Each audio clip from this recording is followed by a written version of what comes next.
Bonjour et bienvenue sur la chaîne Puppet Comics, la chaîne qui lit vraiment ses comics et qui vous en fait un petit retour.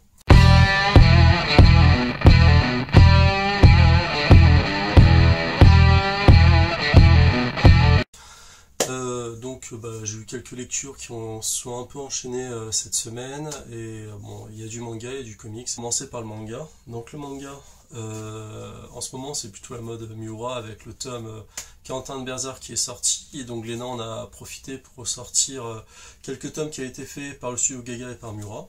Une des choses que j'ai acheté et que j'ai lu rapidement cette semaine, c'était Oro. Alors Oro, ça parle de quoi?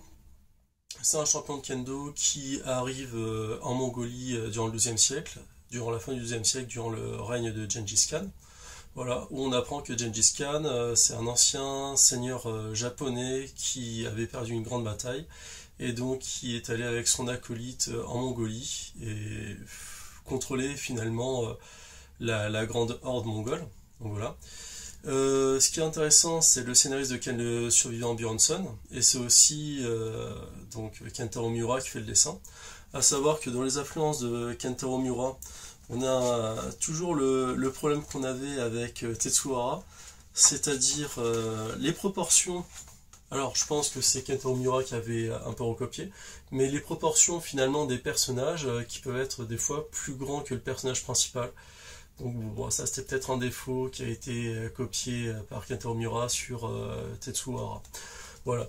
Le scénario est vraiment prétexte.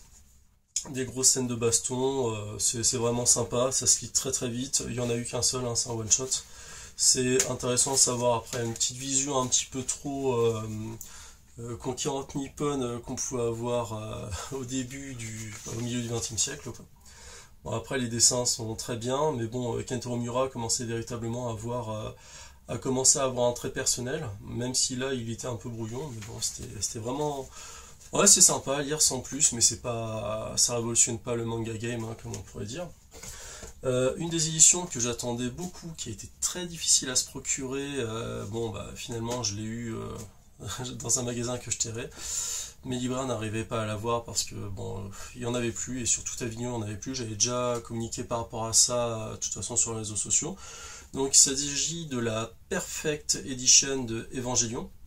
Voilà, qui, je peux déjà vous montrer, édité chez Glénat aussi. Alors par rapport à un manga normal de chez Glénat, c'est un peu plus grand, quoi. À peu près un quart plus grand.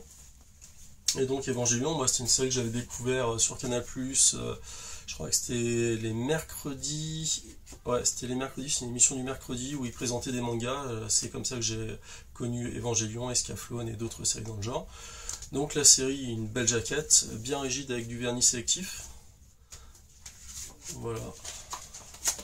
Alors, une image collée en un ex-libris, quoi, finalement, qui est très sympa. Et alors les planches, elles sont vraiment très très belles. Moi j'ai vraiment apprécié. On trouve vraiment les personnages qu'on a dans le dessin animé. Et je vous avoue que Evangelion, en fait, j'avais pas tout compris parce qu'il y a plusieurs films. La série nous laissait sur une fin qui était très nébuleuse, et le reste des films, on savait pas trop ce qui se passait, quoi. C'est très... Il y a beaucoup de métaphores, il y a de la religion dedans, il y a pas mal de choses. Finalement ça rejoint le christianisme. Alors je vais essayer de le remettre sans trop le casser, c'est pas très pratique. Après les planches sont belles, et voilà, moi j'ai tout cassé, pas très doué aujourd'hui. Non, c'est très sympa, c'est à lire pour ceux qui, pas forcément pour ceux qui lisent que du manga, mais pour ceux qui sont curieux par rapport à Evangelion, savoir quelle est la vision du manga par rapport à la série animée. Donc je vous le conseille ardemment, même s'il y a déjà une collection qui était sortie auparavant.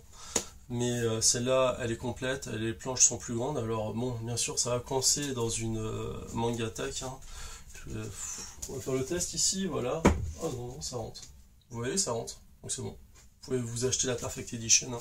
Alors c'est sûr, c'est pas aussi incontrôlable que Berserk, le tome 41 collector. Ça, c'est un autre débat, hein. Il y en a qui aiment, il y en a qui n'aiment pas. Ça, c'est autre chose. Maintenant, on va passer à la partie comics. Partie comics. Godzilla, Half Century of War, édité chez Vestron.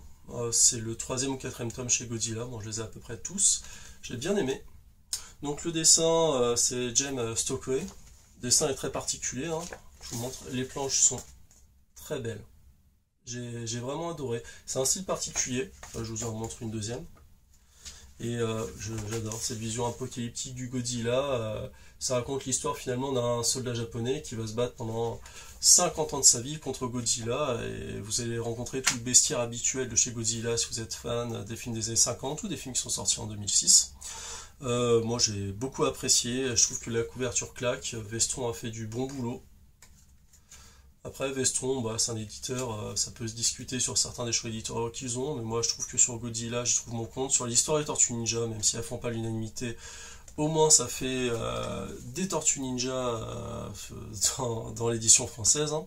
Voilà, moi je tiens à rappeler que la série originelle et la série actuelle sont éditées chez iComics et tous les petits one-shots et tout ça qui sont pas très connus ont été édités chez Vestron et continueront vraisemblablement à être édités chez Vestron. Donc voilà. Encore une lecture comics très très bien, donc en ce moment bah, je reçois les X-Men de chez Hachette depuis un petit moment, mais il y a des tomes qui me hype plus que d'autres, notamment celui-là, donc c'est le 47, alors le titre c'est Attraction Fatale, et donc un épisode dedans de Nicieza et de Kubert, c'est Kubert au dessin, un épisode qui est véritablement... qui fait partie de la genèse de Wolverine, bah, pas de la genèse de Wolverine, mais de ses aventures, et notamment la période où son adamantium duelant enlevé. Donc vous voyez sur cette planche-là, je vais rapprocher un peu plus. Et moi, j'avais jamais su, j'avais lu dans les comics, mais j'avais pas vu les planches, comment ça s'était passé, à quelle occasion et tout ça. Et donc là, on a l'épisode où Wolverine perd son squelette en adamantium et manque de mourir avec un Magneto qui est devenu complètement fou, à la tête des acolytes, un leader presque religieux, une secte quoi. Et ce tome est un peu plus épais que les autres que vous pouvez recevoir, et celui-là, bah, encore comme Days of Future Past, finalement, ça nous passe des tranches de vie ou des épisodes mémorables chez les X-Men. Cette collection est vraiment bien. À savoir que dans le numéro 48, donc dans le mariage de Jean Grey et de Cyclope, il y avait certains numéros qui étaient en kiosque où on voit la jeunesse de Nathan Hollett ou Nathan Despring, Cable. Finalement, il y a une grosse histoire avec Cable dessus. Le dernier comics que je vais vous présenter, bon, je l'avais vu chez mon libraire, il a pas eu un gros succès, je pense, parce qu'il en restait. Donc c'est le King Size Conan. Alors King Size Conan, la première chose qu'on m'a dit quand j'ai mis que je l'avais acheté sur les réseaux sociaux, est-ce que ça va pas faire doublon avec l'omnibus qui est sorti? Et donc finalement, on s'en rend compte, c'est un hommage qui est dédié à Conan entre 2019 et 2021, sachant que les Dark Horse c'était à partir de 2004 je crois, donc finalement ça se croise pas. Il y a certains épisodes de Conan donc, qui ont été faits par plusieurs dessinateurs, dont Kevin Eastman.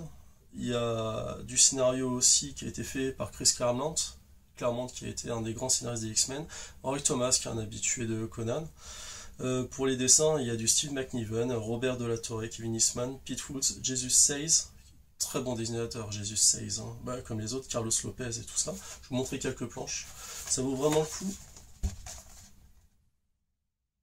Ça, donc il y a des récits de la jeunesse de Conan, il y a aussi un récit où il bat Gondur le vantard, où il le démonte finalement, et j'ai véritablement adoré, le trait est vraiment très sympa. Je trouve que bon, c'est un hommage qui a été fait, c'est des fois le style où il est reconnaissable par rapport aux vieux comics qu'on pouvait avoir dans les années 80-90, mais je trouve que c'est un très bel hommage. Alors après c'est pas un must-have, hein. Les histoires dont elles sont issues, bah comment dire, c'est des histoires qu'on a déjà lues, déjà vues, mais juste pour du Conan édité chez Panini en grand format, ça vaut vraiment le coup. Ça c'est du Eastman, hein. Ça se reconnaît entre deux. Ah, le co-créateur des Tortues Ninja, on le reconnaît véritablement. Alors ça donne quoi par rapport à un comics normal? Donc ça, c'est le Conan King Size, et ça, c'est un comics format normal chez Panini ou chez Hachette. Donc c'est un gros bébé qui ira pas dans toutes les étagères. Après, si vous êtes fan de Conan, moi je vous le dis, jetez-vous dessus parce que ça fait vraiment plaisir. Si vous voulez une review un peu plus complète, bah, dites-le moi dans les commentaires. En tout cas, c'est une super lecture, très attrayante, et surtout le dessin est à tomber. Et je vous remonte encore une planche parce qu'on est des gourmands.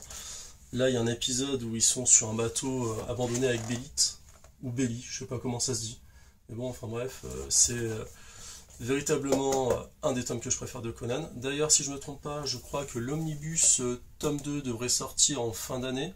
Il n'y a rien d'officiel, mais apparemment quelqu'un avait l'air de le dire sur les réseaux sociaux que ça risquait de sortir après avec La crise du papier, du carton et tout ça, on va voir si ça sortira vraiment. Ça n'a pas encore été annoncé chez Panini, mais ça me ferait grave plaisir de revoir du Conan ressortir.